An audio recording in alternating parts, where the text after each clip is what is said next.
పరిశుద్ధుడవైన మా ప్రియ పరలోకపు తండ్రి, మీ ఘనమైన శ్రేష్టమైన ఉన్నతమైన నామానికి స్తుతులు చెల్లిస్తూ ఉన్నాము. నీ మహాప్రేమను బట్టి నీ సన్నిధానములో మేమందరము కూడా ఈ రీతిగా కూడి నిన్ను ఆరాధించుటకు, నిన్ను స్తుతించి గణపరచుటకు మీరు మాకిచ్చిన ఈ మంచి సమయాన్ని బట్టి మీకు స్తోత్రములు చెల్లిస్తూ ఉన్నాం. తండ్రి, లోకపు పరిస్థితులను చూస్తుంటే భయాన్ని కలిగించేటువంటి వార్తలు మేము వినవలసి వస్తుంది.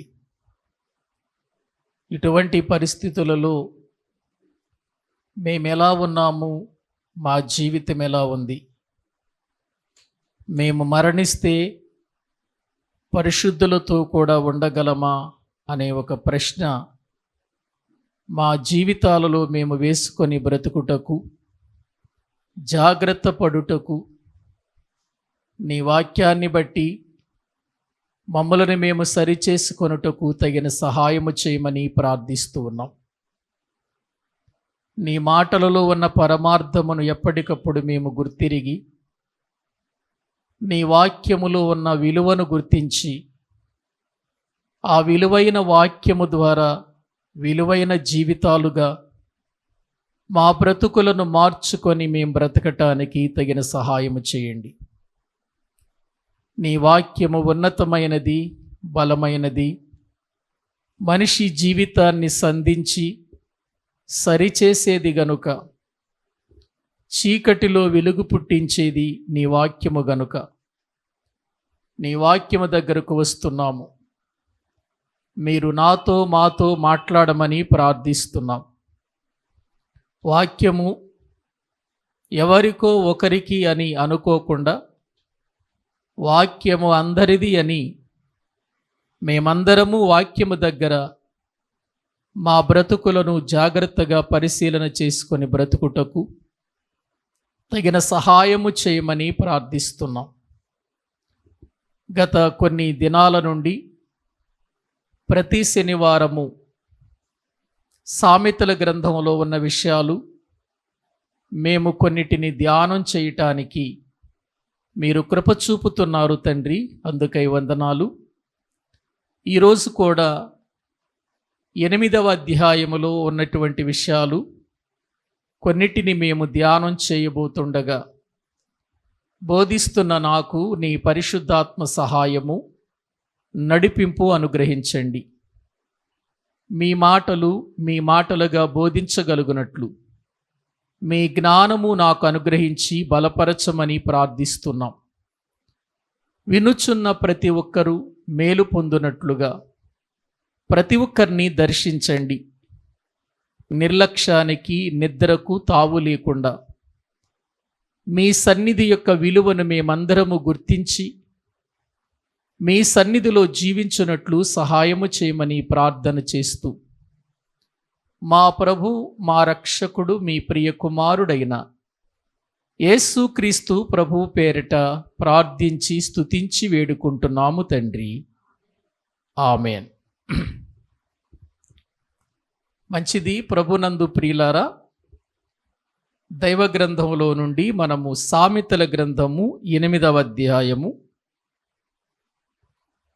12వ వచనం వరకు ధ్యానం చేశాం. 13వ వచనంలో మొదటి సంగతులు కూడా ధ్యానం చేశాం. మరలా తిరిగి మనము దేవుని వాక్యములో నుండి సామెతల గ్రంథము 8వ అధ్యాయము 13, 14 వచనాలు వాక్యములో నుండి చదువుకుందాం. సామెతల గ్రంథము 8వ అధ్యాయము 13, 14 వచనాలు మనము చదువుకుందాం. యెహోవా యందు భయభక్తులు కలిగి ఉండుట చెడుతనము నసహించుకొనుటయి, గర్వము, అహంకారము, దుర్మార్గత, కుటిలమైన మాటలు నాకు అసహ్యములు.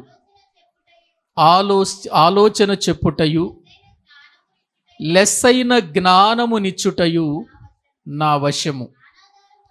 జ్ఞానాధారము నేనే, పరాక్రమము నాదే. చాలండి. ప్రియులారా, బైబిల్ గ్రంథంలో మనము చదువుకుంటున్నటువంటి ఈ సామెతల గ్రంథము 8వ అధ్యాయం అంతా జ్ఞానము అనేటువంటి విషయాన్ని మనకు బోధిస్తుంది. జ్ఞానము అనగానే ఈ లోక సంబంధమైన జ్ఞానం కాదని, ఇది పరలోకము నుండి దిగి వచ్చిన దేవుని జ్ఞానమని, ఆ జ్ఞానమే మన ప్రభువైన యేసుక్రీస్తు వారని దైవ గ్రంథములో నుండి మనము తెలుసుకుంటూ వస్తూ ఉన్నాం.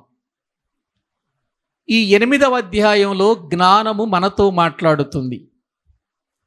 జ్ఞానము ఎందుకు మాట్లాడుతుంది అనంటే, జ్ఞానము కలిగిన వారిగా మనం బ్రతకాలని, ఈ జ్ఞానము ద్వారా మనము బుద్ధి తెచ్చుకోవాలని, ఈ జ్ఞానము ద్వారా మన జీవితాలు కట్టుకోవాలని, ఈ జ్ఞానము ద్వారా మన హృదయాలలో దేవుని గూర్చినటువంటి సంగతులను ఎరిగి బ్రతకాలని దేవుడు ఈ యొక్క 8వ అధ్యాయములో జ్ఞానము అనేటువంటి మాట మనకు తెలియచేస్తున్నాడు. ఎందుకంటే ఈ జ్ఞానమును గూర్చి బ్రతుకు కాలమంతా మనము చెప్పుకున్న తీరని గొప్ప సంగతులు ఇందులో ఉన్నాయి. మనకు తెలుసు, కొన్ని వేల సంవత్సరాల నుండి ఈ జ్ఞానము భూమి మీద బోధించబడుతుందే గాని, బోధించబడుతున్న ఈ జ్ఞానం తరిగిపోయిందండి, సరిపోయిందండి, పూర్తయిపోయింది అని ఎవరైనా చెప్పారా? ఎవరైనా చెప్పారా? చెప్పలేదు. ఎందుకంటే ఈ జ్ఞానాన్ని మనము ఎంతగా నేర్చుకుంటామో అన్ని లోతైన విషయాలు మనకు తెలియపరిచేది ఈ జ్ఞానం. లోక జ్ఞానం కొంతకాలానికి ఆగిపోతుంది. లోకములో ఒక మనిషి చదవటం ప్రారంభించాడు అనంటే, అతడు ఒక నర్సరీ దగ్గర నుండి ప్రారంభిస్తాడు, ఒక డిగ్రీ దగ్గర, ఒక పీజీ దగ్గర ఏం చేస్తాడు, దాన్ని ముగించేస్తాడు, అయిపోతుంది. ప్రియులారా, ఇలా తన జీవితములో ఈ లోక జ్ఞానానికి ఒక అంతం ఉంది, కానీ దేవుని జ్ఞానానికి అంతము అనేటువంటిది లేదు, రాదు కూడా. అంత గొప్ప ధన నిధి దేవుని వాక్యము అనే విషయాన్ని మనము తెలుసుకోవాలి. మాట్లాడిన మాటలే మరలా మరలా మనం మాట్లాడిన సమయమునోలెల్లా మనకు గొప్ప విషయాలు తెలుస్తూనే ఉంటాయి. ఇది వినేశాను, ఇది పూర్తయిపోయింది, ఇక నేను చదవాల్సిన అవసరం లేదు అనేటువంటి పరిస్థితులు బైబిల్ గ్రంథం దగ్గర ఉండవు. ఏదైనా ఒక పుస్తకం చదివితే ఆ పుస్తకాన్ని మొదటి నుండి చివరి వరకు చదివిన తర్వాత దీన్ని చదివేశాను, దీని సారము నాకు అర్థమైపోయింది అని ప్రక్కన పడేయొచ్చు. కానీ దేవుని వాక్యాన్ని ఎన్నిసార్లు చదువు, ఎన్నిసార్లు నీవు ధ్యానం చేయి, అన్నిసార్లు మనకు క్రొత్త జ్ఞానము ఇందులో నుంచి మనకు వస్తుంది తప్ప ఇది పూర్తి అయిపోయింది అని చెప్పటానికి వీలు లేదు. వాస్తవానికి అలా అయితే జ్ఞానము అనే మాట సామెతల గ్రంథమంతా కూడా ఎన్నోసార్లు రాయబడింది. అయినా ఆ జ్ఞానమును గురించి మనము చెప్పుకుంటున్నప్పుడు ఎన్నో విషయాలు, ఎన్నో సంగతులు దేవుడు మనకు తెలియచేస్తున్నటువంటి సామాన్యమైనటువంటి మానవులంగా మనము తెలుసుకుంటూ ఆనందపడిపోతున్నాం. ఇదే వాక్యము సామాన్యమైన ప్రజలకు ఉపయోగపడుతుంది, ఇదే వాక్యము చదువుకున్న వారికి ఉపయోగపడుతుంది, ఇదే వాక్యము జ్ఞానులకు, లోకములో జ్ఞానులు అని చెప్పుకునే వారికి ఉపయోగపడింది, ఇదే వాక్యము రాజులకు ఉపయోగపడింది, ఈ వాక్యము రాజకీయ నాయకులకు ఉపయోగపడింది, ఈ వాక్యము సైంటిస్టులకు ఉపయోగపడింది, ఈ వాక్యము ప్రపంచములో పండితులు అనబడుతున్న వారందరికీ ఉపయోగపడింది. ఈ వాక్యము నాకు ఉపయోగపడలేదు అనేటువంటి ప్రియులార పరిస్థితులు భూమి మీద మనకు ఎక్కడ వినబడవు. గమనించండి. కాబట్టి వాక్యము యొక్క విధానం అది. వాక్యము నువ్వు ఎన్నిసార్లు చదివినా, ఎన్నిసార్లు దానిని ధ్యానించినా ఎన్నో సంగతులు మనకు తెలియచేస్తూ ఉంటాయి. ఇప్పుడు నేను 17వసారి బైబిల్ చదువుతూ ఉన్నాను. ప్రియులారా, నేను చదువుతున్నప్పుడల్లా అంతకుముందు ఎన్నిసార్లు నేను చదివాను కదా, ఈ వాక్యము నిజంగా నేను చదివానా అనేటువంటి విషయాలు నేను వాటిని మళ్ళీ మళ్ళీ టిక్ చేసుకుంటూనే ఉంటాను. వాటిని మళ్ళీ ధ్యానం చేస్తూనే ఉంటాను. ఎన్నో ఎన్నో గొప్ప సంగతులు పరిశుద్ధాత్మ సహాయము ద్వారా మనము పొందుకుంటాం. అంత గొప్పది ఈ జ్ఞాన గ్రంథం. కాబట్టి ఇక్కడ దేవుని వాక్యములో మనము చదువుకున్నటువంటి భాగములో మనతో మాట్లాడుతున్నది జ్ఞానం. జ్ఞానమే కదండి మనతో మాట్లాడుతుంది. వాక్యంలో మనము చూస్తే ఆ పై వచనంలో వ్రాయబడినటువంటి ఒక మాట మనము చదువుకుంటే మనకు అర్థమవుతుంది. 12వ వచనం జ్ఞానమను నేను అంటే, జ్ఞానమను నేను అంటే ఎవరు మాట్లాడుతున్నారు? ఇప్పుడు జ్ఞానము మనతో మాట్లాడుతుంది. జ్ఞానమను నేను అని అంటుందంటే జ్ఞానము ఇప్పుడు మనతో మాట్లాడుతుంది. కాబట్టి ఇప్పుడు ఈ మాటలన్నీ కూడా జ్ఞానం చెప్పే మాటలే. జ్ఞానం అనగానే మన మైండ్లోకి ఎవరు రావాలి? యేసుక్రీస్తు వారు జ్ఞాపకం వచ్చేయాలి. ఎందుకంటే ఆయన దేవుని శక్తియు జ్ఞానమునై ఉన్నాడు. ఈ మనం చివరికి వెళ్ళేసరికి ఈ జ్ఞానం యేసుక్రీస్తే అనే విషయం మనకు అర్థమైపోద్ది. కాబట్టి ఇక్కడ జ్ఞానమును నేను చాతుర్యమును నాకు నివాసముగా చేసుకొని ఉన్నాను అని జ్ఞానము మాట్లాడుతున్న మాటలే ఇప్పుడు మనము చదువుకున్నాం. ఏం చదువుకున్నాం?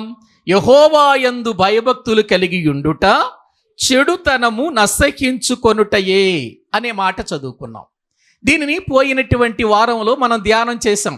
యెహోవా యందు భయభక్తులు కలిగి ఉండటం అంటే ఏంటో, యెహోవా యందు భయభక్తులు కలిగి ఉంటే మన జీవితంలో మనం ఏం పొందుకుంటామో మనము చూసాం ప్రియులారా. ఇక ఆ కింద మాటలు మనము చూస్తే ప్రియులారా, దేవునికి అసహ్యమైనవి 4 విషయాలు అక్కడ చెప్పాడు. ఒకటి గర్వము, అహంకారము, దుర్మార్గత, కుటిలమైన మాటలు నాకు అసహ్యములు అని జ్ఞానం చెబుతుంది. జ్ఞానం ఏం చెబుతుంది ప్రియులారా? జ్ఞానము ఏం చెబుతుందంటే 4 ఉన్నాయి నాకు అసహ్యములైనవి అని అంటుంది. ఏంటి ఆ అసహ్యములైనవి అని అంటే గర్వం అనే మాట మనం చూస్తున్నాం. గర్వము అనే మాటను గురించి ఎన్నోసార్లు చెప్పుకున్నాం కదా మనం. మనిషి గర్వపడే విషయంలో అనేక విధానాలైన గర్వాలు మనిషి జీవితంలో ఉంటాయి. కొంతమంది వారికున్న హోదాను బట్టి గర్వపడవచ్చు. కొంతమంది వారికున్న ఆస్తి అంతస్తులను బట్టి గర్వపడవచ్చు. కొంతమంది వారికున్న చదువును బట్టి గర్వపడవచ్చు. కొంతమంది వారికున్నటువంటి లోక సంబంధమైన జ్ఞానాన్ని బట్టి గర్వపడవచ్చు.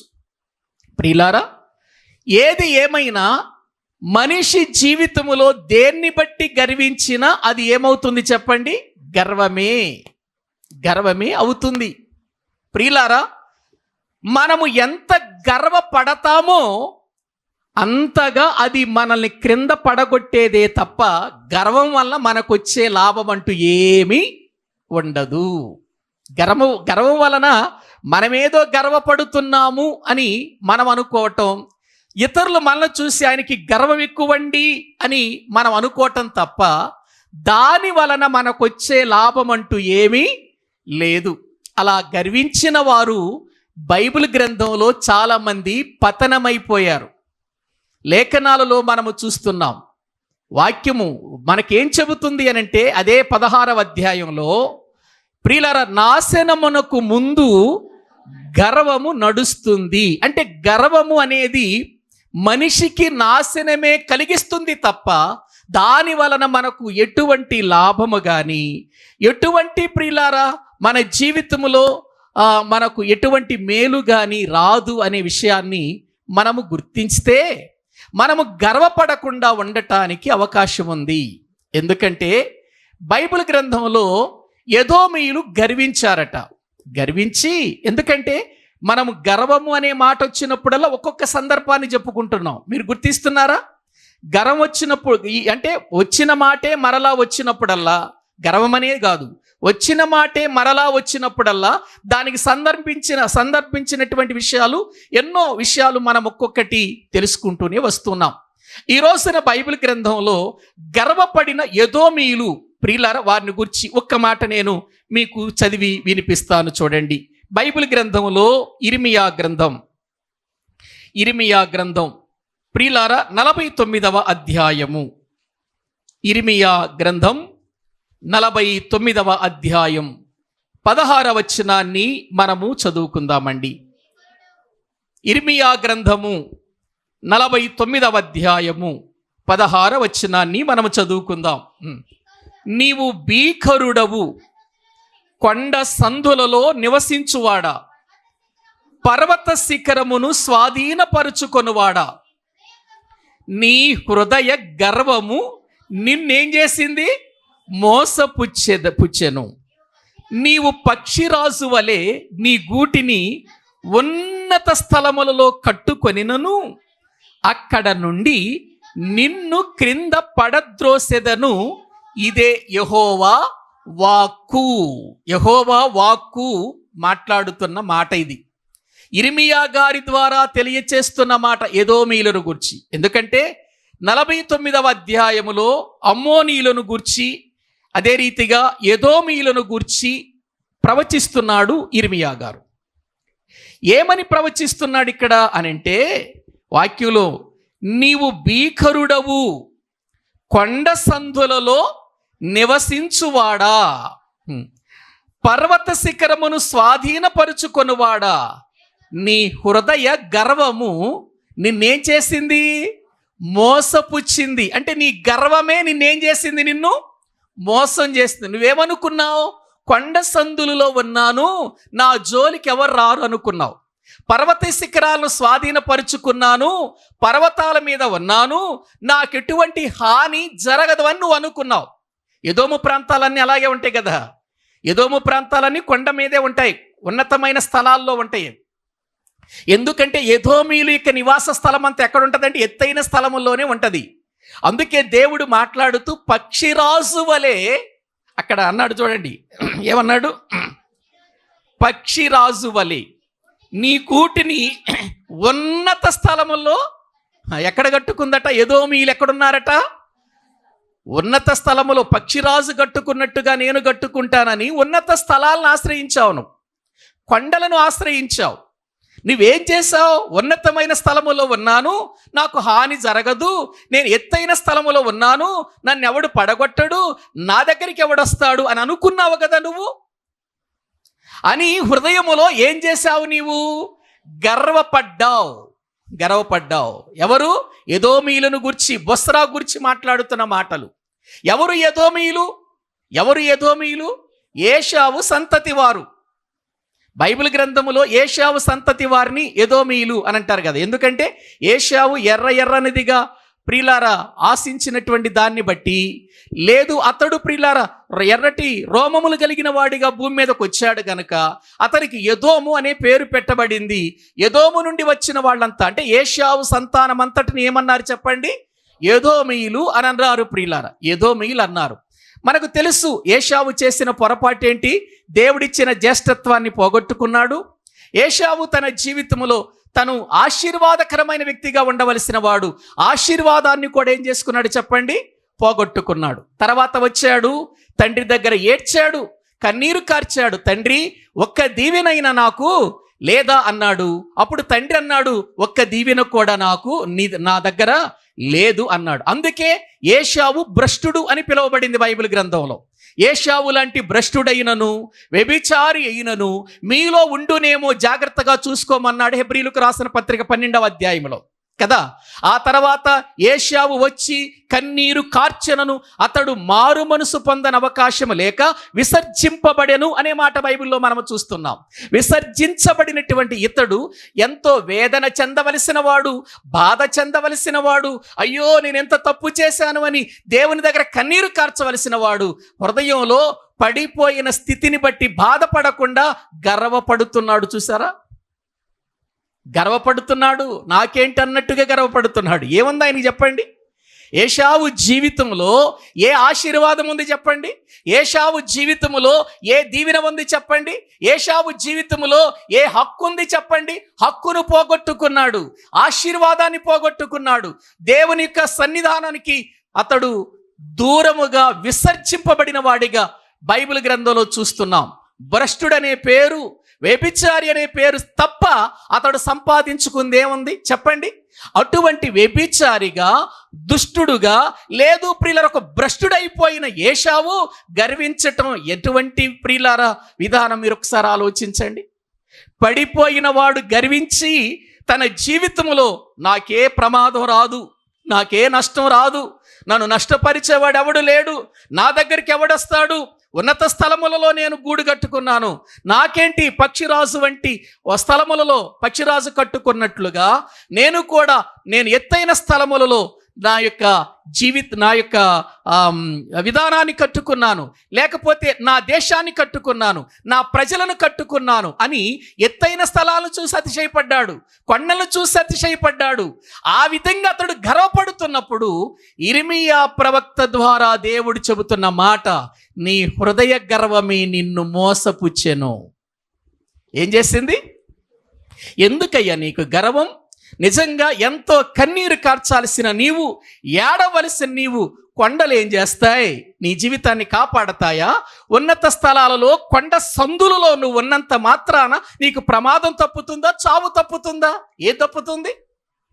ఎందుకు నీకు అంత గర్వం? నువ్వు అనుకుంటున్నావేమో నిన్ను అక్కడ నుండి పడగొట్టేస్తానంటున్నాడు దేవుడు.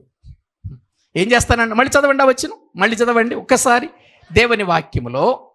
నీవు భీకరుడవు, కొండ సందులలో నివసించువాడా, కొండ పర్వత శిఖరమును స్వాధీనపరుచుకొనువాడా, నీ హృదయ గర్వము నిన్ను మోసపుచ్చెను. నీవు పక్షిరాజు వలె నీ గూటిని ఉన్నత స్థలములలో కట్టుకొనినను అక్కడ నుండి నిన్ను క్రింద పడేస్తా. నువ్వు ఎంత ఎత్తుకి ఎదుగుతావో అంత ఎత్తు నుంచి ఏం చేస్తానంటున్నాడు? ఎందుకు పడేస్తానంటున్నాడు? గర్వం. నాశనమునకు ముందు గర్వము నడిచిందా? ప్రియులారా ఎదోమీయులలో మోయాబీలను గురించి కూడా ఉంటుంది. అక్కడే చూడండి ఒకసారి. మోయాబీలను గురించి కూడా 48వ అధ్యాయం చూడండి. 48వ అధ్యాయం దేవుని వాక్యములో 29వ వచనం. 29వ వచనం. మోయాబీయుల గర్వమును గూర్చి వింటిమి, వారు బహు గర్వపోతులు. వారి అతిశయమును గూర్చియు, గర్వమును గూర్చియు, అహంకారమును గూర్చియు, పొగరును గూర్చియు మాకు సమాచారము వచ్చెను. చూసారండి? మోయాబీల యొక్క గర్వమును గూర్చి విన్నాము. ఏమండి? వాళ్ళు బహు గర్వపోతులట.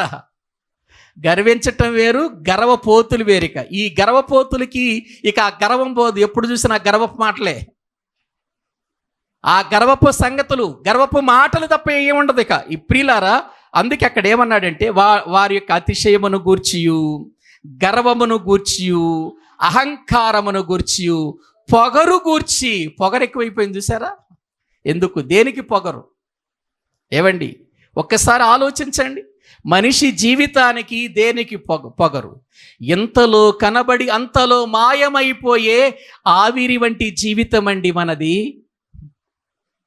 ఎంతలో కనబడతాం అంతలో ఏమైపోతాం చెప్పండి?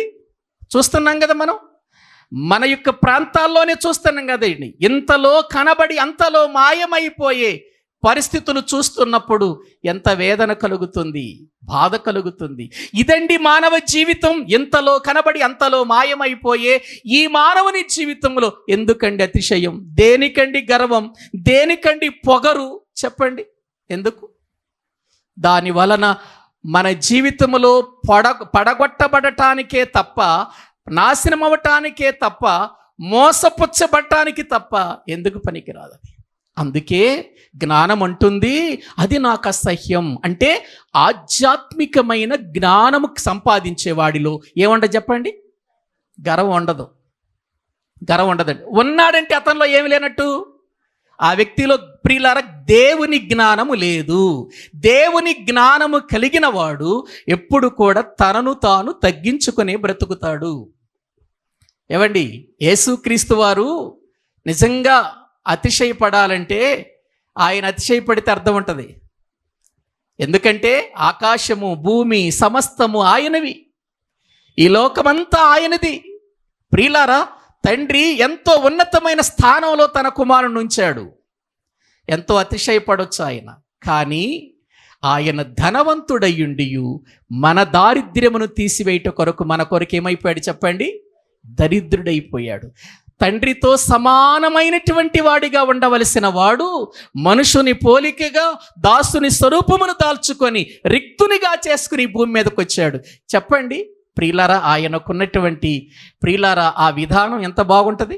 అందుకే మీరు ఏదైనా నేర్చుకోవాలి, ఏదైనా మీరు దీనత్వం నేర్చుకోవాలంటే నా దగ్గరకు రమ్మన్నాడు యేసు ప్రభు వారు. నేను దీనుడను సాత్వికుడను కనుక మీరు నా యొద్దకు వచ్చి నా కాడి ఎత్తుకొని నా యొద్ద నేర్చుకోండి అన్నాడు కదా, మత్తయి సువార్త 11:29. ఏమండి ఆలోచించండి, యేసుక్రీస్తు వారు వచ్చి దీనత్వం నేర్పించాడు మనకు. మనం ఎక్కడ అతిశయపడాల్సిన అవసరం లేదు. అతిశయపడేవాడు దేవుని జ్ఞానానికి అర్హుడు కాలేడు, దేవుని జ్ఞానములో ఎదగలేడు, దేవుని జ్ఞానమును పొందుకోలేడు.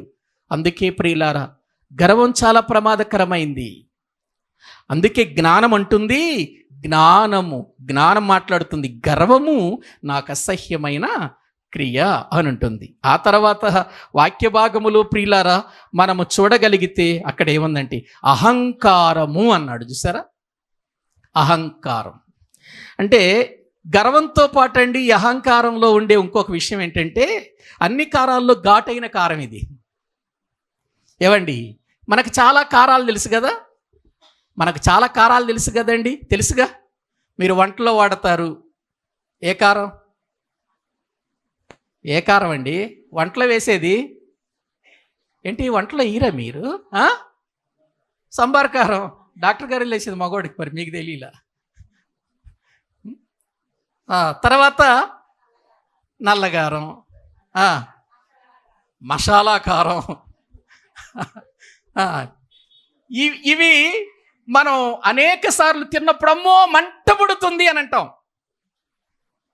కానీ వీటన్నిటికంటే మహాకారం ఉందండి, ఒకటి ఉందండి, అహంకారం. అహంకారం అండి, దీనికి ఎంత పొగరంటే చెప్పటానికి వీలు లేనంత పొగరండి దీనికి. దీని యొక్క ఘాటు మహాభయంకరమైనది అహంకారం. అహంకారం ఇది ప్రియులార ఏమి లేకపోయినా ఎగిరెగిరి పడద్దంటారు చూసారా. మన ప్రియులార ఏమి లేని ఇస్తరాకు ఎగిరెగిరి పడిద్ది, అన్నీ ఉన్న ఇస్తరాకు ఏమవుతుంది? అది ఎందుకు ఎగరటం? ఎగరాల్సినంత అవసరం ఏముంది ప్రియులారా? ఏమీ లేకపోయినా ఎగురుతుంది, ఏమీ లేకపోయినా ఎగురుతుంది. అహంకారం అనేటువంటిది అటువంటిదేనండి, అహంకారం అటువంటిదేనండి ప్రియులారా. నాకు తెలిసిన ఒక ఆయన ఉన్నాడు ప్రియులారా, మేము ఆయన చూసినప్పుడల్లా కూడా కొంచెం నవ్వుకుంటూ ఉండేవాళ్ళం. ఏంటంటే వాస్తవానికండి వాళ్ళకి ఒక 25 సెంట్లు పొలం ఉందండి. 25 సెంట్లు పొలం ఉంది. వాళ్ళ పిల్లల పెళ్ళిళ్ళకి నా ప్రియులారా నేను విన్నది ఏంటంటే వాళ్ళ పెళ్ళికి వాళ్ళ ఇంటి ముందు మొత్తం దరిదాపు ఒక 10-15 ఎకరాల పొలం ఉంటుంది. నాకు 25 సెంటు పొలం ఉంది అని చెప్పుకోడు. ఇదిగో ఈ ఇంటి ముందున్న ఈ పొలం అంతా నాది అని చెబుతాడు. ఎందుకు? కట్నం ఎక్కువిస్తారని. పొలం ఎక్కువ ఉందంటే అదేంటా నేను అనుకునేవాడిని అసలు ఈ పొలం ఇంది కాదు కదా, ఈ పొలం వేరే వాళ్ళది కదా, అదేంటి వచ్చిన వాళ్ళకి ఇది పొలం అంతా నాదంటాడేంటి? ప్రియులారా, అతనిది కాదది. అసలు ఆ లోపలికి కూడా రానివ్వరు ఆయన్ని, ఆ గేటు దాటి లోపలికి కూడా రానివ్వరు. కానీ తన పిల్లల పెళ్ళిళ్ళకి ఆ పెళ్లి చూపులకు వస్తే మీకు ఎంత ఆస్తుందంటే ఈ పొలం అంతా నాది అని చూపిస్తున్నాడు ఆయన. తర్వాత అర్థమైంది వాళ్ళకి పరిస్థితి ఏంటో. ప్రియులారా, తనకు లేకపోయినా ఉన్నట్టుగా చూపించి ప్రజల మధ్యలో తన అహంకారాన్ని చాటుకునే పరిస్థితి ఎంత ఘోరమైన పరిస్థితి అండి. లేదన్నప్పుడు లేకుండానే ప్రియులర ఉండు, ఉన్నవాడే నాకు లేదని చెప్పుకుంటుంటే లేని ప్రియులర వారు ఎందుకు మాకు లేనివన్నీ ఉన్నవన్నీ చెప్పుకోవటం ఎందుకు? అహంకారం అండి, అహంకారం. నిజంగా దీనివల్ల మనకు వచ్చేది ఏంటో తెలుసు. అహంకారం వలన చూడండి, అదే సామెతల గ్రంథం దేవుని వాక్యములో 11వ అధ్యాయము 12వ వచనం చూడండి. 11వ అధ్యాయము బైబిల్ గ్రంథములో 12వ వచనం.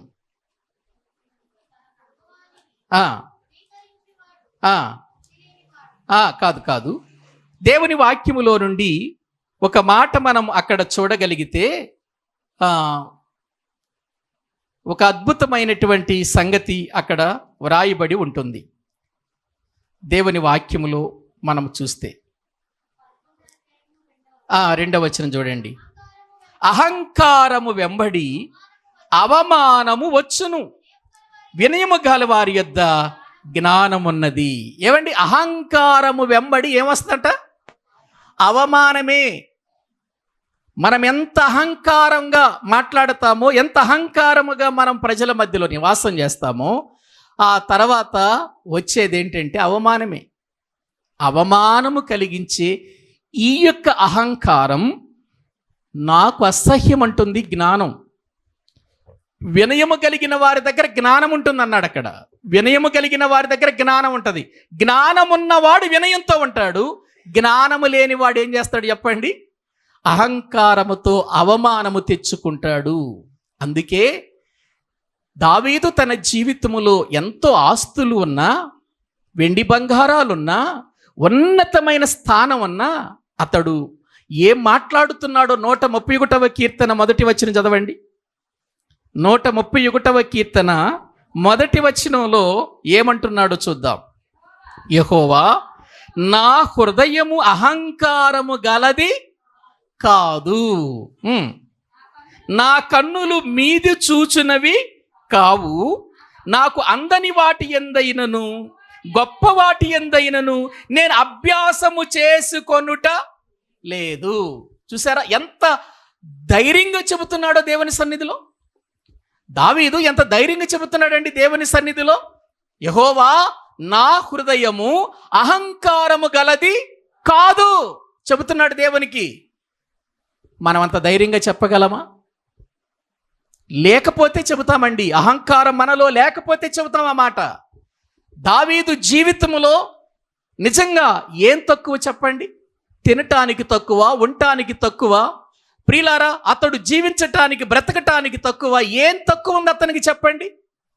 ఒక రాజుగా, ఒక అధికారిగా, ఒక సింహాసనం మీద కూర్చున్నవాడిగా, సైన్యము కలిగిన వాడిగా, ప్రజలను పరిపాలిస్తున్నటువంటి వాడిగా, వెండి బంగారాలు కలిగినటువంటి వాడిగా, ఉన్నతమైనటువంటి స్థానము కలిగిన వాడిగా, మంచి హోదా కలిగిన వాడిగా ఉన్న దావీదు జీవితములో అహంకారము లేదంటే తన హృదయములో జ్ఞానముంది గనుక, తన హృదయములో దేవుడున్నాడు గనుక, తన హృదయములో దేవుని మాటలున్నాయి గనుక అతనిలోనికి ఏమి రాలేదు చెప్పండి?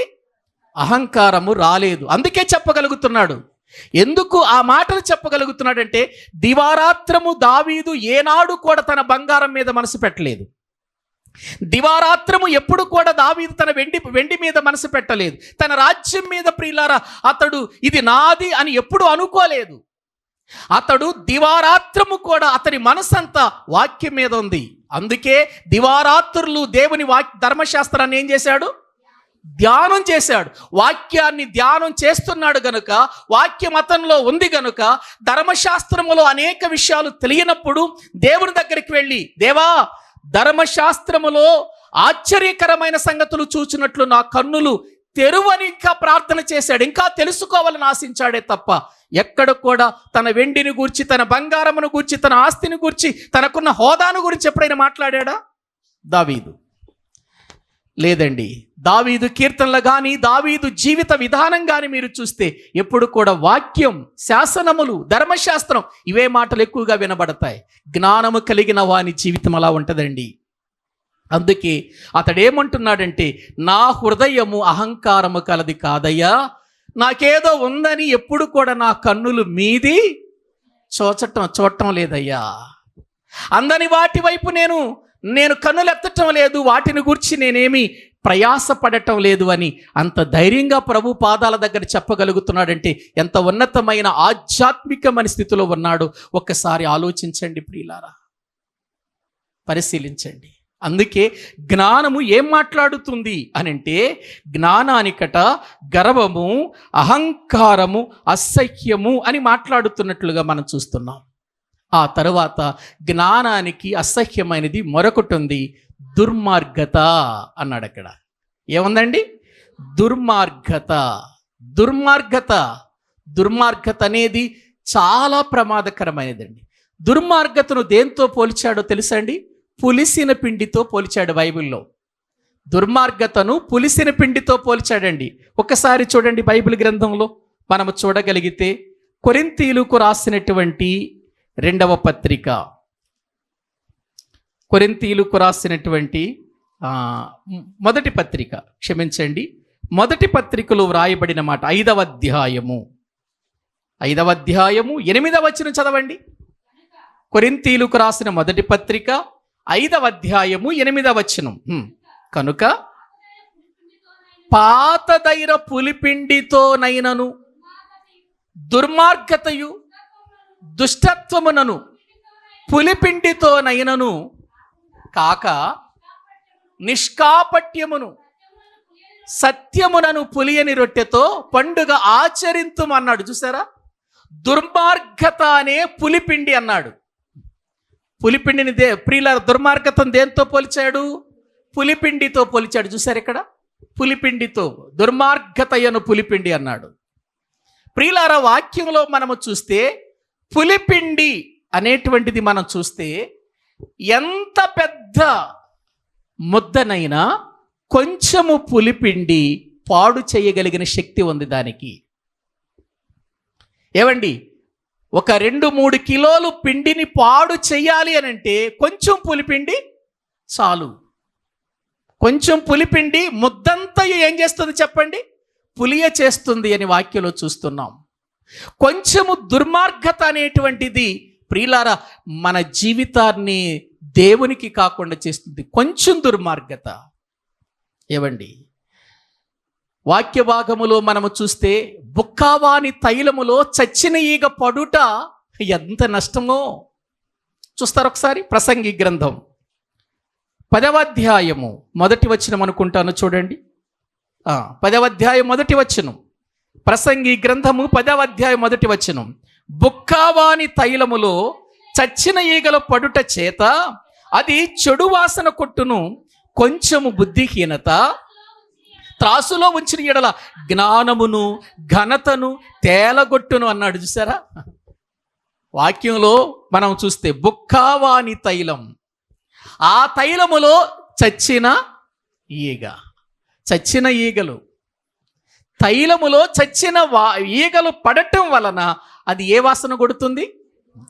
ప్రియులారా, ఈగల పడనంత వరకు మంచి వాసనతో ఉన్న తైలం, అది మంచి సువాసనతో ఉన్న తైలం. ఈగల పడనప్పుడు మంచి సువాసన ఇచ్చిన ఆ తైలములో ఈగల పడటం వలన ఆ తైలము సువాసనంతా పోయి ఏ వాసన వచ్చింది? చెడు వాసన వచ్చింది. అదే అంటాడు, కొంచెము దుర్మార్గత మానవుని యొక్క జీవితములో ఆత్మీయతనంతా కూడా పాడు చేస్తుంది. అక్కడ ఏమన్నాడంటే, కింద వచనంలో చూస్తే, కొంచెము బుద్ధిహీనత త్రాసులో ఉంచిన ఎడల జ్ఞానమును ఘనతను తేలగొట్టేస్తుందట. కొంచెం బుద్ధిహీనత కాదు, బుద్ధిహీనత చాలు జ్ఞానాన్ని పాడు చేయటానికి, జ్ఞానాన్ని నాశనం చేయటానికి. అందుకే ఏమన్నాడంటే, దుర్మార్గత నాకు అసహ్యం అని అంటుంది జ్ఞానం. జ్ఞానం అని చెబుతున్న మాటలు అవి, జ్ఞానం చెబుతున్న మాటలు ఏమని? గర్వము, అహంకారము, దుర్మార్గత, అవి అసహ్యమైనవి, జ్ఞానానికి అసహ్యమైనవి. జ్ఞానం ఉన్న స్థలములు ఇవి ఉండవండి. ఇవి ఉన్నాయంటే అక్కడ ఏమి లేనట్టు? జ్ఞానము లేనట్టు. అందుకే మీకా గ్రంథంలో ఏమంటాడంటే, మీకా గ్రంథం 3వ అధ్యాయం 4వ వచనం చూడండి. బైబిల్ గ్రంథంలో మనము చూడగలిగితే, మీకా గ్రంథము ప్రియులారా, వాక్యములో మనము చూస్తే 3వ అధ్యాయము 4వ వచనం చదువుకుందాం. వారు దుర్మార్గతను అనుసరించి నడుచుకొని ఉన్నారు కనుక వారు యెహోవాకు మొర్రపెట్టినను ఆయన వారి మనవి అంగీకరింపక ఆ కాలమందు వారికి కనబడకుండా తన్ను మరుగు చేసుకొనును. దేవుడు అంటున్న మాట చూడండి ప్రియులారా, దుర్మార్గత అనేదట ఎవరిలో ఉంటుందోనట వారికట దేవుడు వారు మొర్రపెడుతున్నప్పుడట మరుగు చేసుకుంటాడట. అంటే అర్థం ఏంటి? మరుగు చేసుకుంటాడంటే అర్థం ఏంటి? కనబడకుండా దాక్కుంటాడన్నమాట. ఏవండి, దుర్మార్గత కలిగిన వారు ప్రార్థన చేస్తే, దుర్మార్గత హృదయంలో పెట్టుకొని దేవునికి మొర్రపెడితే దేవుడు వింటాడని మనం అనుకుంటున్నామేమో, కానీ దేవుడు తన వాక్యము ద్వారా ఏం చెబుతున్నాడంటే, ఆనాటి ప్రజలు దుర్మార్గతను పెట్టుకొని దేవునికి మొర్రపెడుతుంటే దేవుడు మీకా ప్రవక్త ద్వారా సెలవిస్తున్న మాట ఏంటంటే, వారు దుర్మార్గతను అనుసరిస్తూ యెహోవాకు మొర్రపెట్టినను వారి మొర్ర వినకుండా నేను ముఖమును ఏం చేసుకుంటానంటున్నాడు? మరుగు. అంటే దుర్మార్గత పెట్టుకొని, ప్రియులారా, హృదయములో దుర్మార్గతను పెట్టుకొని మనము దేవునికి మొరపెడితే దేవుడు వింటాడని మనం అనుకుంటున్నాం, కానీ దేవుడు అంటున్నాడు నేను వినను అని అంటున్నాడు. నేను మరుగున ఉంటాను, చాటున ఉంటాను, అసలు ఆ మొర కూడా నేను వినటానికి ఇష్టపడను అంటున్నాడు. చూసారా? జ్ఞానానికి నచ్చనివండివి, జ్ఞానానికి అసహ్యములైనవండివి. ఏంటవి? గర్వం, అహంకారం, దుర్మార్గత అనేవి. తర్వాత ఇంకొకటి ఉందండి, కుటిలమైన మాటలు నాకు అసహ్యములు. మళ్ళీ చదవండి ఆ వచనం, మళ్ళీ 13వ వచనం మళ్ళీ మనం చదువుకుందాం. సామెతల గ్రంథం 8వ అధ్యాయం 13వ వచనం.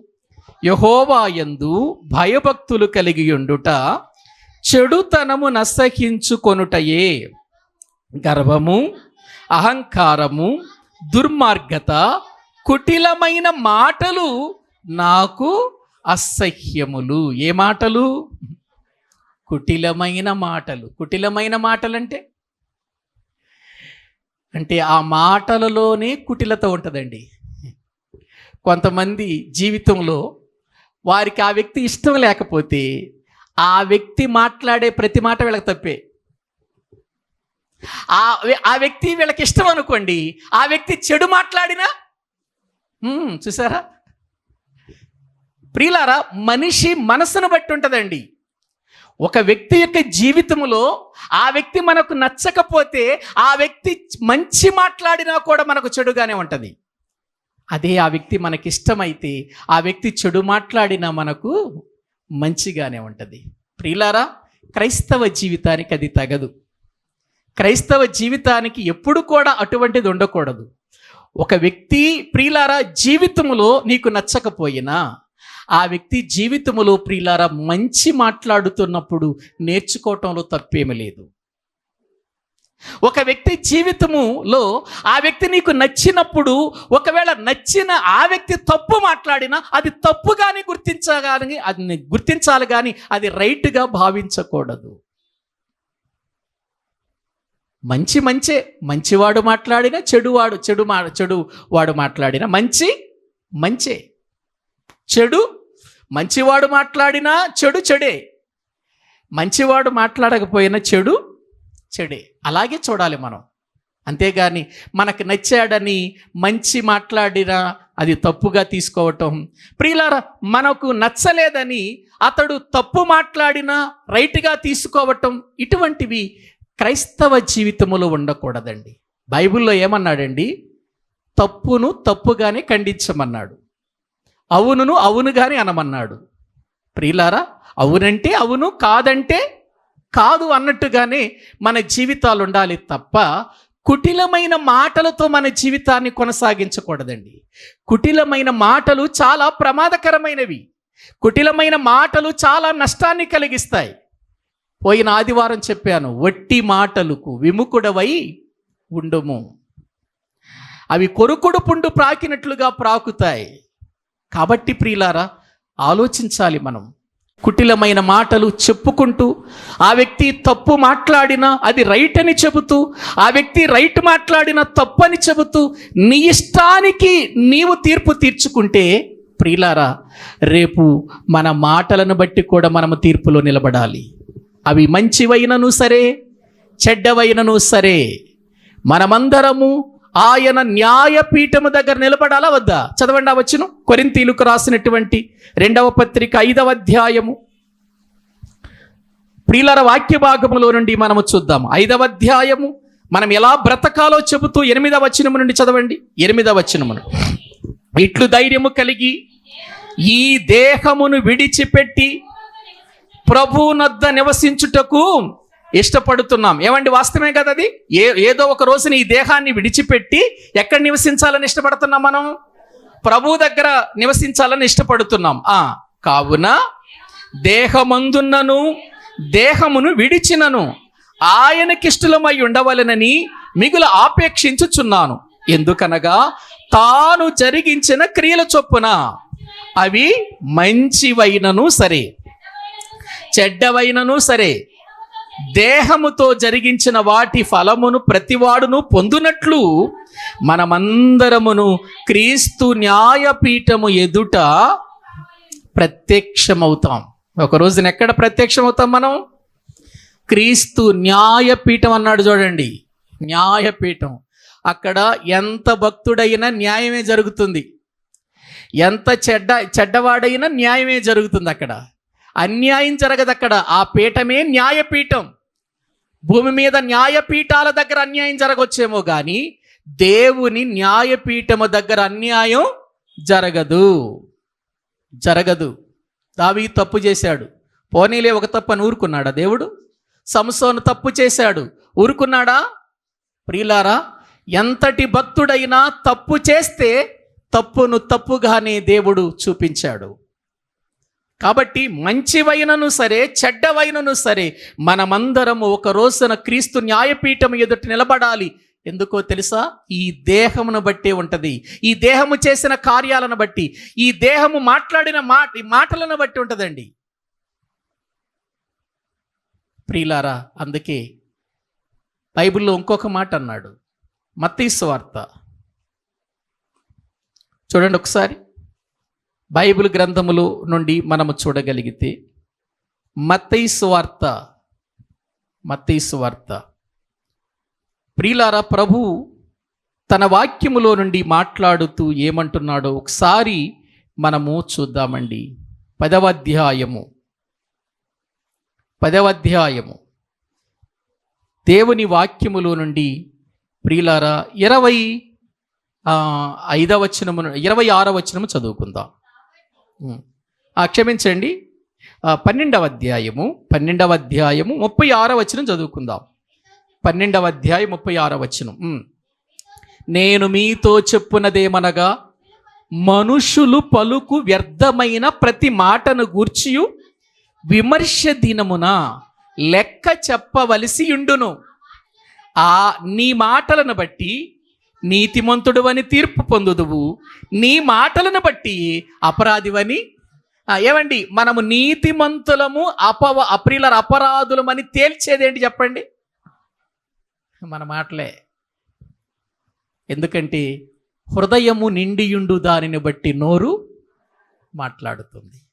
హృదయంలో ఏది ఉంటే అదే మాట్లాడుతుంది నోరు. అందుకే నోటిని అదుపులో పెట్టుకోమన్నాడు, నోటిని జాగ్రత్త పరుచుకోమన్నాడు, నోటికి కళ్ళెం పెట్టమన్నాడు. ప్రియులారా, ఈ మాటలను ఎందుకు చెప్పాడో తెలుసా? ప్రతి వ్యర్థమైన మాట ప్రభు దగ్గరకు వస్తుంది. ఆయన దగ్గర నిలబడాలి మనం. చాటును మాట్లాడినా, ఇంట్లో మాట్లాడినా, బయట మాట్లాడినా ప్రతి మాట రికార్డ్ అవుతుంది మనది. ఎక్కడ మాట్లాడిన రికార్డ్ అవుతుంది దేవుని దగ్గర. ఆ మాటలను బట్టి మనము తీర్పు పొందుతాం. మంచివారమో నీతిమంతులుగా తీర్పు తీర్చేది మాటలను బట్టి, అపరాధులము అని తీర్చేది కూడా మాటలను బట్టే. ఒకసారి ఆలోచించండి. అందుకే కుటిలమైన మాటలు చాలా ప్రమాదకరమైనవండి. అవి జ్ఞానమున్న స్థలములో ఉండకూడదండి, జ్ఞానము కలిగిన వారి దగ్గర ఉండకూడదండి కుటిలమైన మాటలు. అక్కడ మాటలు ఇక్కడ మాటలు అక్కడ, లేనిపోయిన మాటలు చెప్పి ప్రజలకు లేనిపోయిన గొడవలు పెట్టి ప్రజల మధ్యలో ఉన్న సమాధానాన్ని తొలగించే మాటలే ఈ కుటిలమైన మాటలు. అందుకే సామెతల గ్రంథం 4వ అధ్యాయం 24వ వచనంలో ఏమన్నాడు చూడండి. సామెతల గ్రంథము 4వ అధ్యాయం 24వ వచనం.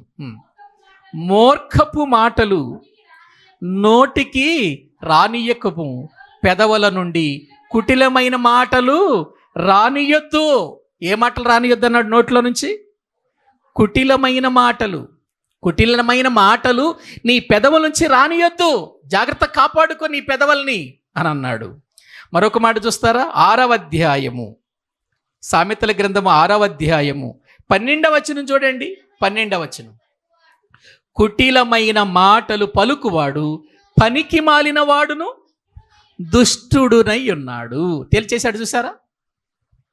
కుటిలమైన మాటలు పలికే వాడు ఎటువంటి వాడట? పనికి మాలిన వాడు, దుష్టుడు. కాబట్టి మాటల విషయంలో చాలా జాగ్రత్తగా ఉండాలండి మనం. మాటలు నోరుంది కదా అని ఎలా పడితే అలా మాట్లాడకూడదు. మన మాటలు, మన సంభాషణ ఉప్పు వేసినట్లుగా ఉండాలన్నాడు బైబిల్లో. ఎట్లా ఉండాలి? రుచికరముగా. చదువుతారా? కొలసీలకు రాసిన పత్రిక.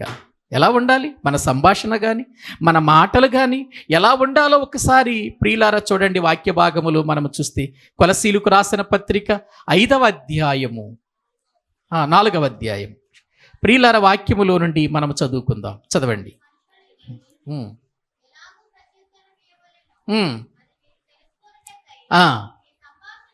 మీ సంభాషణ ఎట్లా ఉండాలట? ఉప్పు వేసినట్లుగా, ఎల్లప్పుడూ రుచి కలదిగాను కృపాసహితముగాను ఉండనీయుడి. మన సంభాషణ, మన మాట, మనం మాట్లాడుకునే మాటలు మనకు నచ్చొచ్చేమో, ఎదుటివారికి నచ్చొచ్చేమో, కానీ దేవుడు అంటున్నాడు జాగ్రత్త. మలాకీ గ్రంథంలో అంటాడు 4:2, యెహోవా యందు భయభక్తులు గలవారు ఒకరితో ఒకరు మాట్లాడుకొనుట యెహోవా చెవియొగ్గి ఆలకించును అని అన్నాడు. ఎవరు మాట్లాడుకోవటం? దేవుని యందు భయభక్తులు కలిగిన వారిద్దరు మాట్లాడుకుంటుంటేనట దేవుడు అసలు వీళ్ళు ఏం మాట్లాడుకున్నారు ఇందాం అని చెవి పెడతాడట వాళ్ళ దగ్గర. మనమేమో ఎవరు లేరుగా అనుకుంటాం, మన దగ్గర ఎవరు లేరుగా, ఏం మాట్లాడినా ఎవరు వినరు కదా అని అనుకుంటాం మనం. కానీ దేవుడేమో తన చెవినేసాడు ఇక్కడ. చూసారా? యెహోవా ఆలకిస్తాడట. ఆ సంభాషణ ఉప్పుగా ఉంటే, ఉప్పు వేసినట్లుగా ఉంటే, రుచి కలిగిందిగా ఉంటే, కృపాసహితముగా ఉంటే దేవుడు ఆనందిస్తాడు. ఒకవేళ ఆ మాటలే సరిగా లేకపోతే, కాని మాట పలికినందుకు కనాను దేశంలో అడుగు పెట్టనివ్వకుండా ఆపేశాడు. ఎవరిని? కాని మాట. అంత భక్తుడు, అంత సాత్వికుడు, అంత నమ్మకమైన వాడు, అంతగా దేవుని ఇల్లంతటిలో ప్రియులార నమ్మకస్తుడు. ఒక్క చిన్న మాటే కదండి అంది, ఒక్క చిన్న మాట, కాని మాట అన్నందుకు ప్రియులార కనాను దేశం నువ్వు చూడవు అన్నాడు. ఏంటండి ప్రియులారా?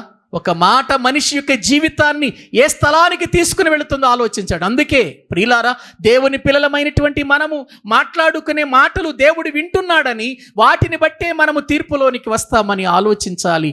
అందుకే జ్ఞానమున్న స్థలములో కుటిలమైన మాటలు ఉండకూడదు. కుటిలమైన మాటలు ఉంటే అక్కడ జ్ఞానము తేలగొట్టబడుతుంది. జ్ఞానం ఉండదు అక్కడ, జ్ఞానము లేకుండా అయిపోతుంది. ఇవి జ్ఞానానికి అసహ్యములైనవి. జ్ఞానం మాట్లాడుతుంది, జ్ఞానమను నేను అని ప్రారంభించాడు కదా 12వ వచనంలో. జ్ఞానమను నేను అని ప్రారంభించి చెబుతున్న మాటలు ఇవి. ఏమని? ఇదిగో యెహోవా యందు భయభక్తులు కలిగి ఉండటం, చెడుతనమును అసహించుకొనుటయే గర్వము, అహంకారము, దుర్మార్గత, కుటిలమైన మాటలు నాకు అసహ్యములని జ్ఞానం చెబుతుంది. కాబట్టి దేవుని పిల్లారా, భూమి మీద చాలా జాగ్రత్తగా బ్రతకాలండి. మన మాటల విషయంలో జాగ్రత్తగా ఉండాలండి. మన ఆధ్యాత్మికమైన జీవితంలో ఎక్కడ గర్వం అనేది, అహంకారం అనేటువంటిది రాకూడదండి. మోయాబీలు జీవితంలో వారు గర్వపోతులుగా కనబడుతున్నారు. ఇదిగో ఎదోమీయులు వారు ఉన్నతమైన స్థలములలో కొండలను ఆశ్రయించి కొండపేటులలో నివాసాలు కట్టుకొని మమ్మల్ని ఎవడు పడగొడతాడు, మేము ఎత్తైన స్థలములో ఉన్నాం, మాకంటే ఎత్తు ఎవడు అని గర్వపడ్డారు. కానీ దేవుడు అంటున్నాడు, అక్కడ నుండి నేను మిమ్మల్ని క్రిందికి పడద్రోసేస్తాను. ఎందుకు గర్వపడుతున్నావు? హృదయంలో దేవుడు మాట్లాడుతున్నాడు. ప్రియమైన దేవుని పిల్లలారా, ఈ లోకములో జీవిస్తున్నాం మనం. లోకములో ఉన్నదంతా శరీరాశ, నేత్రాశ, జీవపు డంబు. అవి తండ్రి వలన పుట్టినవి కావు. వాటిని ప్రేమించే వానిలో తండ్రి ప్రేమ ఉండదు ప్రియులారా. అందుకే ఇదిగో దేవుని జ్ఞానము కలిగినటువంటి మనము నోరు తెరిస్తే ప్రియులారా మంచి ఉపదేశం మన నోటి నుంచి రావాలి. గుణవతి అయిన భార్య జ్ఞానము కలిగి తన నోరు తెరుచును, కృపగల ఉపదేశము ఆమె బోధిస్తుంది అన్నాడు. సామెతల గ్రంథం చివరి అధ్యాయం ప్రియులారా. కృపగల ఉపదేశం జ్ఞానము కలిగిన స్త్రీ, ఆ గుణవతి అయిన స్త్రీ జ్ఞానము కలిగి నోరు తెరుస్తుందట. అంటే జ్ఞానము కలిగి నోరు తెరిస్తే జ్ఞానము కలిగిన మాటలే వస్తాయి. మరి మనం నోరు తెరిస్తే, ఆమె జ్ఞానం కలిగిన స్త్రీ కాబట్టి, ఆమె గుణవతి అయిన స్త్రీ కాబట్టి, ఆమె దేవునిలో కొనసాగుతున్న స్త్రీ కాబట్టి నోరు తెరిస్తే జ్ఞానం కలిగిన మాటలే వస్తాయి. మరి మన నోరు తెరిస్తే ఏమొస్తున్నాయి ఆలోచించండి. జ్ఞానము కలిగిన ఉపదేశం బయటకు వస్తుందా? దేవుడు అంగీకరించే సంభాషణ బయటకు వస్తుందా? మన సంభాషణ ఉప్పు వేసినట్లుగా రుచి కలిగిందిగా ఉంటుందా?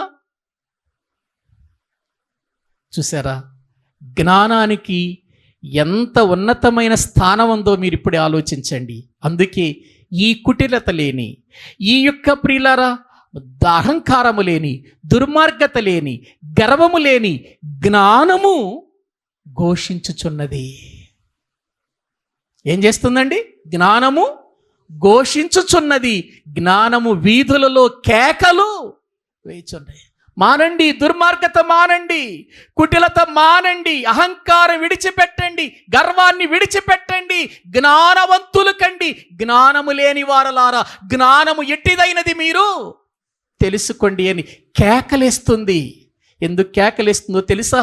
దుర్మార్గత ఉంటే నువ్వు పరలోకానికి వెళ్ళవు, కుటిలమైన మాటలుంటే పరలోకానికి వెళ్ళవు, అహంకారం ఉంటే దేవుని యొద్దకు వెళ్ళలేవు, గర్వం ఉంటే దేవుని యొద్దకు వెళ్ళలేవు. వీటిని విడిచిపెట్టే ఇవి నీలో పెట్టుకొని ప్రార్థన చేస్తే నా ముఖమును మరుగు చేసుకుంటానంటున్నాడు దేవుడు. ప్రియులారా, అదే అంటాడు దావీదు, నా హృదయములో నేను పాపమును లక్ష్యము చేసిన ఎడల యెహోవా నా మనవి వినకపోవును.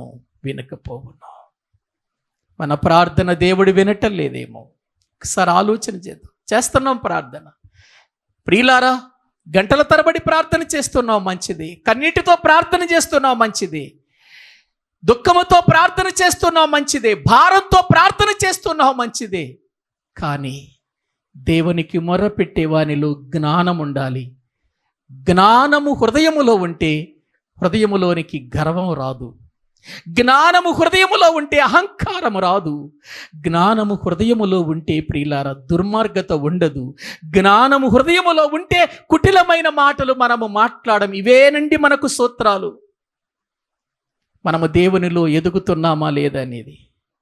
ప్రియులారా, ఒక్కసారి ఆలోచన చేద్దాం. ఇదిగో ఈ కల్మషము లేని జ్ఞానమే వీధుల్లో కేకలు వేస్తుంది, రాజమార్గాలలో కేకలు వేస్తుంది. ఇదిగో ప్రజల మధ్యలోనికి వెళుతుంది, సంత వీధులలోనికి వెళుతుంది, ప్రతి ఇంటిలోనికి వెళుతుంది, ప్రతి వ్యక్తి దగ్గరకు వెళుతుంది. ఈ జ్ఞానమిని సరిచేసుకొని జాగ్రత్త పడి మనము ప్రియులారా మన హృదయమును కడుగుకొని పరిశుద్ధత కలిగిన వారిగా, జ్ఞానము కలిగిన వారిగా మనము దేవుని సన్నిధిలో ప్రార్థిస్తే మన ప్రార్థనకు జవాబు దొరుకుతుంది. లేకపోతే నువ్వు గంట సేపు ప్రార్థన చేయి, ఇవన్నీ పెట్టుకొని ఆయన మరుగుగానే ఉంటాడు, కానీ నీ ఎదుటికి ఆయన రాలేడు. ఏ స్థితిలో ఉంది మన ప్రార్థన? మన భక్తి జీవితం ఎలా ఉంది? ఒక్కసారి పరిశీలన చేసుకొని ప్రభు సన్నిధిలో ముందుకు వెళదాం. తలలు వంచండి, ప్రార్థన చేసుకుందాం. తలలు వంచండి, ప్రార్థన చేసుకుందాం. ప్రియులారా, లోకమంతా చాలా భయంకరంగా ఉంది. భయంకరమైనటువంటి పరిస్థితులు మన కళ్ళ ముందు చూస్తున్నాం. భయంకరమైన మరణ వార్తలు వింటున్నాం. వయసుతో సంబంధం లేకుండా మరణము, ప్రతి ప్రాంతాన్ని దర్శిస్తుంది, ప్రతి ఇంటిని దర్శిస్తుంది, ప్రతి వ్యక్తిని దర్శిస్తుంది. ఇటువంటి పరిస్థితుల్లోనే మనము జ్ఞానము తెలుసుకోవాలట, మనం బుద్ధి తెచ్చుకోవాలట. జ్ఞానం చెబుతుంది, జ్ఞానమని నేను మాట్లాడుతున్నాను. నాకు అసహ్యములైన ఒకవేళ మీలో ఉన్నాయేమో, అది గర్వమా, అది అహంకారమా, పులిసిన పిండి లాంటి దుర్మార్గత, కుటిలమైన మాటలా, అవి నాకు అసహ్యాలు. అక్కడ నేను ఉండలేనంటుంది జ్ఞానం. అవి తీసివేసుకుంటే నీలోకి వస్తానంటుంది జ్ఞానం. నీతో సహవాసం చేస్తానంటుంది ఈ జ్ఞానం. ఈ లెస్సైన జ్ఞానం కోసమే కదా మనము ప్రియులారా దేవుని సన్నిధిలోనికి వచ్చింది. దినాన్ని ఆలోచించండి, మన మాటలు ఎలాగుంటున్నాయి. ప్రియులారా, మందిరంలో మనము మంచివారిమే, కానీ గృహాలలో ఎలాగున్నాం, ప్రజల మధ్యలో ఎలాగుంటున్నాం, ప్రజలు మనల్ని చూసి ఏం మాట్లాడుకుంటున్నారు, ఏమి వింటున్నారు మన నోటి నుంచి. జ్ఞానము కలిగిన ఉపదేశమే రావాలి. మన నోరు చెడిపోయి, మన హృదయము చెడిపోయి, మన బ్రతుకు చెడిపోయి మనం ప్రభు యొద్దకు వెళితే ఆయన ముఖాన్ని మరుగు చేసుకుంటాడు. కాబట్టి దేవుని పాదాలు పట్టుకొని కొన్ని నిమిషాలు మనందరం ప్రార్థన చేద్దాం. అందరూ కూడా ప్రార్థన చేయండి ప్రియులారా.